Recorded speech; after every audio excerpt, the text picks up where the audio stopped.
It was around 1:15, 1:30 that the lockdown alert came over the loudspeaker.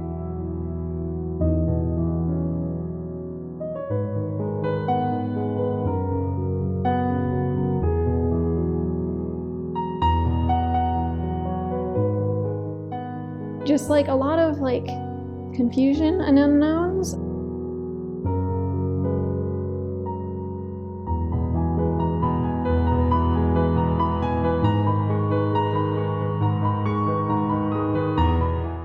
A couple hours later, when we were reunited with our parents, they packed us all onto school buses, and then they brought us to North Ridge Rec Center to be reunited with our parents.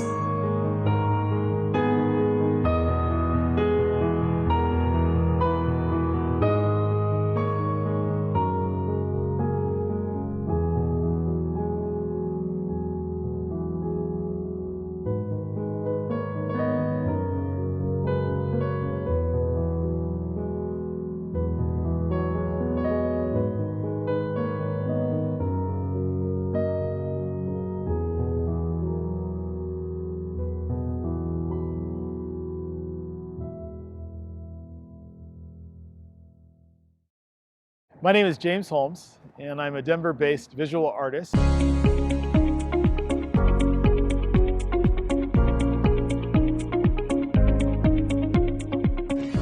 I worked with abstract expressionism as the primary vehicle that I use to create my paintings.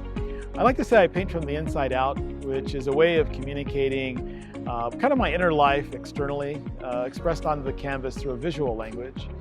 And the visual language includes really bold colors and a lot of texture, primarily on canvas.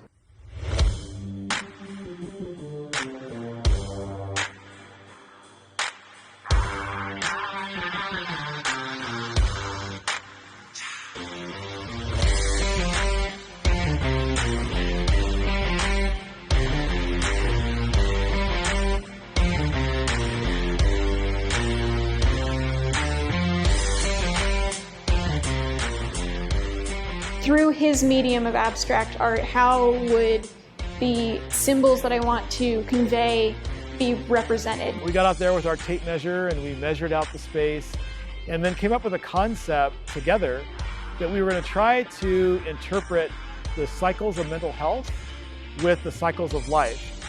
And so I looked through his portfolio, I looked through his gallery, and I kind of tried to envision okay, mental health and growth and changing, I guess. How would that be symbolized through abstract art? Probably the easiest way to do that would be through the 4 seasons. So if you think about the way that the 4 seasons evolve, there's this cycle of rebirth every spring, this enduring life through the summer, and then there begins to be the degradation through the fall that then goes into the dormancy of winter and then back cycling around back to the spring again and new life. Project Metamorphosis is the brainchild of a young lady named Grace Bielefeldt. And Grace is a student at STEM Highlands Ranch. It's high school in Colorado. And STEM Highlands Ranch, unfortunately, 2 years ago, experienced a school shooting. And Grace was a student there at the time. And over the last 2 years, living through that experience of a school shooting, she's dealt personally with maintaining good mental health and become keenly aware of the challenges that a lot of young people have for a lot of different reasons maintaining their mental health. I think the day after the tragedy there was a vigil, and some of our peers were crying out for mental health. I just hope that anybody who comes here, whether they're related to the STEM tragedy or not, seeing this piece at least feels recognized and seen, because that's one of the big problems with mental health, I believe, is that it's not a recognized problem. There's a stigma behind it. And so I think putting this piece here and showing people that there's attention and that there's people who care and that there's a community here, I'm hoping they at least feel that their problems maybe aren't seen but are recognized, if that makes sense.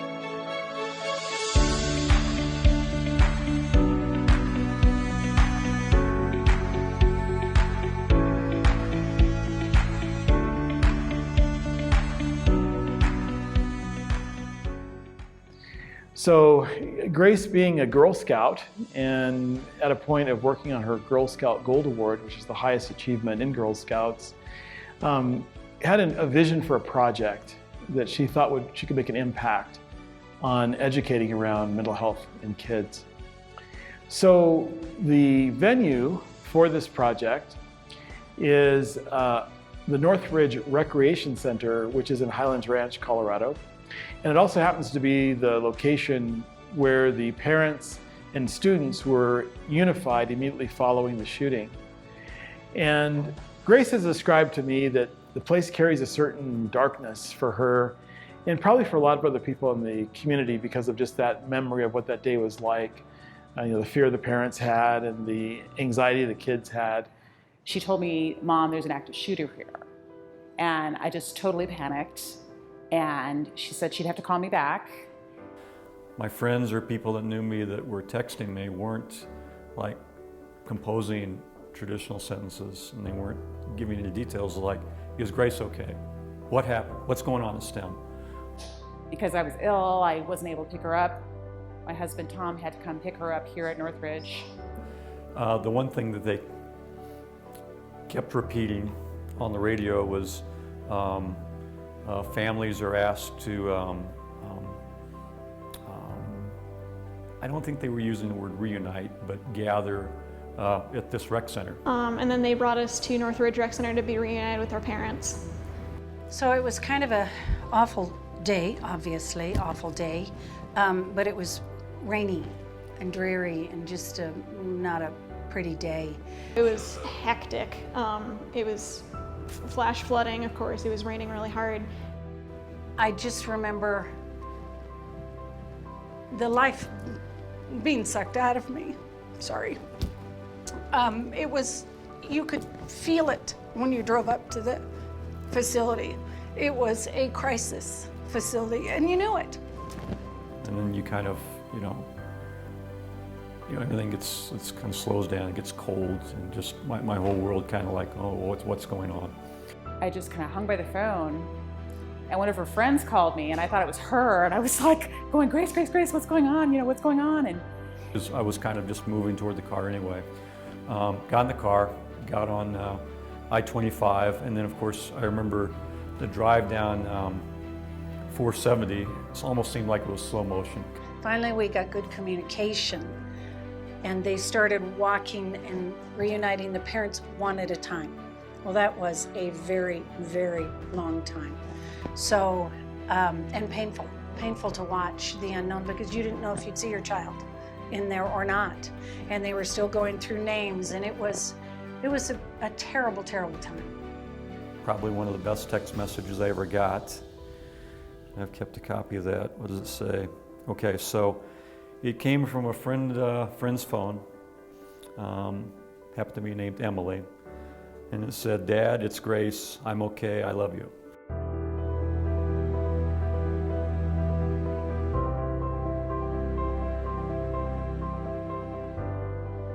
Grace found me in a really interesting way. She, after getting approval from the HRCA to install the work, she had to then set about finding the artist. And so I reached out to the rec center and the folks who manage the art installations around the rec centers. I know a guy. They recommended you to me. They said you have a really good heart. James, what do you think about this crazy idea? And so I received an email randomly one day from Grace. She was introduced to James. And that you just jump on the project, and you did. And after a few seconds, I said, "Grace, no matter what, you can count on me. I'm in, and I want to be a part of this."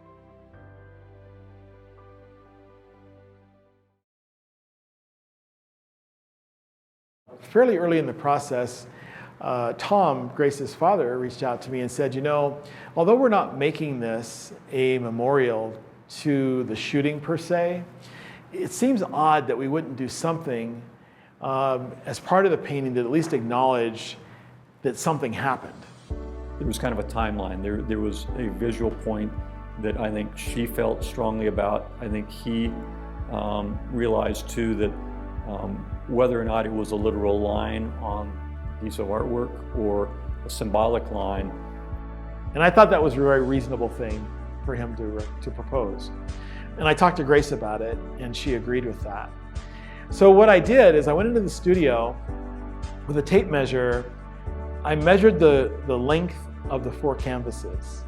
And then I assigned a certain number of inches for the number of days in a year, 365 days.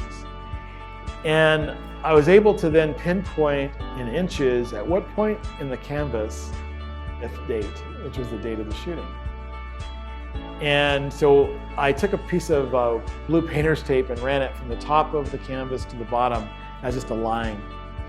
And I painted all over the canvas and left that area covered, knowing that at some point we'd come up with some idea of how we're going to actually honor the date itself. I just wanted to have it not be part of the general composition and leave that part of the canvas, raw until we decided what that was going to be, or until I decided what it was going to be.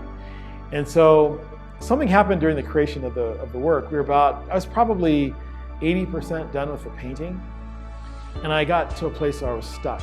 Like I couldn't understand where the painting was leading me to go next. And as much as I sat and stared at the painting, all 4 panels of this painting, I couldn't, from an intellectual standpoint, decide where it should go. So there was no natural inspiration being fed to me by the painting, and I also couldn't think of an idea of what needed to happen next. But I knew that it wasn't finished. So I decided to reorder the canvases. So I took the first canvas, switched it to the 4th, took the 4th and made it the 1st, took the 2nd, made it the 3rd, and the 3rd was the 2nd. So they were reordered completely, where none of the canvases were where they were through 80% of the painting. And I wanted to just break the cycle of what this painting looked like and see if that generated any new ideas. Now, keep in mind that I had put this strip on canvas number 2 that was meant to represent a certain date that now no longer was canvas number 2, right? It was canvas number 3. On canvas number 3, when I was doing these gestural strokes on the canvas, there was a shape that was created that looks like a heart. If you look at the painting, you'll see that on canvas number 2. Well, that was on canvas number 3. It was on canvas number 3 from the first day I painted through 80% of the completion, which was about 4 months. And now it was all of a sudden moved to canvas number 2.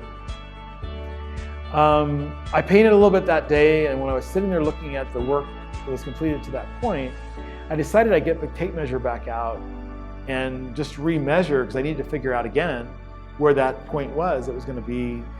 And I think that's where the heart ultimately ended up. That's exactly where the heart is. Yeah, so that's the magic of art.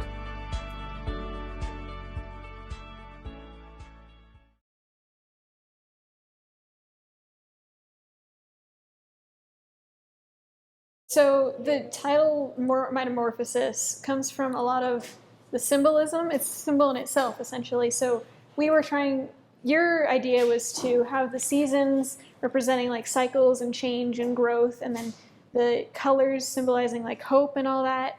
And we were discussing how the neon bits here were kind of abstract butterflies in a sense. And so I was all of these symbols all come together, I think, in the idea of a metamorphosis, which is a change. It's going through perhaps something difficult, perhaps something that you're not used to, and coming out stronger, or maybe just different, but it's change, it's a growth, and it's natural. And so we were trying to create something that was interpretive of mental health, right? I know that the kind of the impetus for doing something kind of came from that, knowing that she had a Gold Award project and she focused in her mind that it was going to be something relating to mental health. We sat down with her and said, what do you really want? And she had the idea, I want something where people can go and heal. They want to be able to see something where they can feel good about it and bring mental health awareness. And this is why when Grace contacted me and the organization contacted me, something that resonated so much was a mental health piece. And something in addition to my faith that was important to me after it happened and everything I witnessed that day, something I was never prepared for, but probably one of the most influential phone calls or impactful phone calls that I received was from a Vietnam veteran. His name was John Fisher. My mom worked for him. He was a chiropractor. And he said, Frank, I was in Nam. I never got the help I needed. And he said, it cost me a marriage. It cost me business opportunities. He said, I'm begging you. People are going to reach out to you and you feel you need to help everyone. But if you don't help yourself, you're going to help others. And so for me, I got in counseling immediately. And I think a lot of times there's a stigmatism that counseling is a sign of weakness, and it's not. It's a sign of strength. And I wouldn't have been able to continue to be principal for 15 years after the Columbine tragedy. I wouldn't be able to help these other communities if I wasn't taking care of myself through counseling and my faith and things like that. So it really resonated with me when that component of counseling and mental health comes up, because I saw the impact that it had on so many of our staff members and kids, and I just want to make sure that we provide as much support as possible. My mission is to brighten up a place that has a lot of perhaps dark memories for me and my classmates and my teachers and many of my community members, as well as to share a message of mental health awareness and appreciation and acknowledgement for people struggling with mental illness, as well as to express appreciation for my community who came to support me, and just to share this lovely piece of art with a community who's been there for me.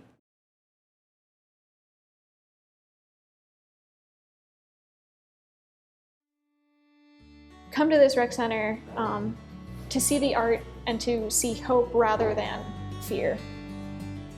All these people that walk into Northridge, that painting is going to have a different impact on each person. And for me to walk in, it just said, oh my gosh, this is so healing. And I said, this is the right thing to do. We have had staff that has said, we walk in that facility now and it is a joy to work, to look over there at that beautiful piece of art. And it brings us joy every time we walk in, because it's just peaceful and it's calm, but it's beautiful and colorful, and it just opens you up in a way that maybe you had a bad day and you see that and you can't help but feel good. So I think about that experience, walking in and having someone, share so authentically how the painting has impacted them in their work environment. And keeping in mind that she's been there a few years, I learned, and so it means she's been in that dark place, staring at that blank white wall, for the last 2 years, and that she's telling me that this painting has transformed the entry to the recreation center, and that it's brought inspiration and light, and people that come in recognize it right away, which is hard not to do because it's so large and so vibrant, but that people respond to it positively, which I loved hearing that. And so what that said to me is that we achieved our goal, that Grace's vision to bring light to the darkness was achieved through the painting, and that I fulfilled my commitment to Grace to make it happen in a way that would be impactful. So my hope would be that over the next, they say it's going to be there forever, it's a permanent installation, so whatever that means, for the next 20, 30 years, 40 years, whatever it is, that experience continues to happen for people. And that all the way, as I said in the beginning, it's not a memorial, but that the memories of those experiences those kids had will also remain vibrant as a reminder of the courage those kids had, of the commitment the parents had, the joy they felt, the ones that were able to fortunately embrace their children. And that'll be something that's just be marked as part of the history in that community, in a way, though, that is positive and gives hope and is optimistic and brings light, and does so through visual language.